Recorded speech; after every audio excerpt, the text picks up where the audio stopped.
Which is your favorite project and key highlights from the same? Although I'm been doing lot of like all kind of buildings, but I love making schools.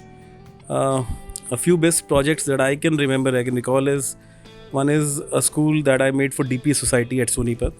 Another school is CLS Academy that I've done for an institution. It's a sports academy basically that we've done.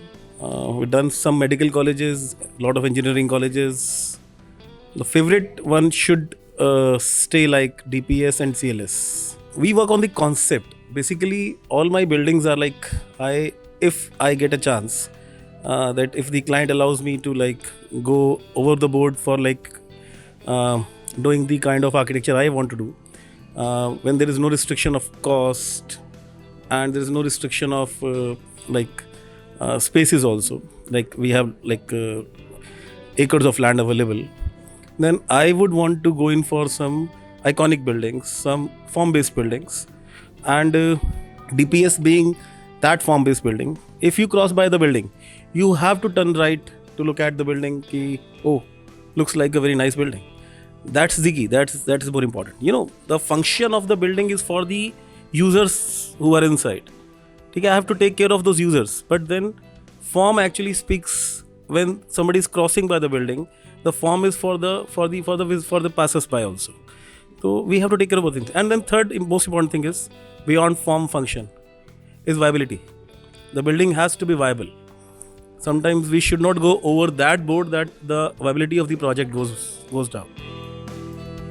Post-COVID, how building material is changing? Give an example or two that you have used in your projects. Post-COVID is a very interesting word. It popped up a few minutes ago also in one of the discussions. And yes, the building materials are changing. Hygiene being a very, very important factor now in designing a building. We are using a lot of 316 grade steel. We are using a lot of acrylic-based surfaces. And we are using a lot of touch-free materials, which you don't really have to touch. So we are encasing a lot of sensors behind hidden facades and behind entrances, behind taps and faucets, and also behind even small things like lights, switches and everything. So automation is one key product that's come in. Besides the other materials like steel and acrylic surfaces, which are really getting more important now. You have been into this industry for decades. How do you define the success? Defining a success is something, it might vary from a person to person.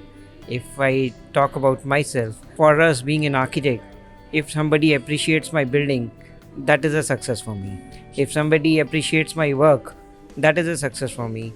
And beyond that, actually in the profession it is something like that. As per related to the client, there is very less number of clients who will give you a regard after the completion of the project. And that is a huge success when they give you appreciation letter on that.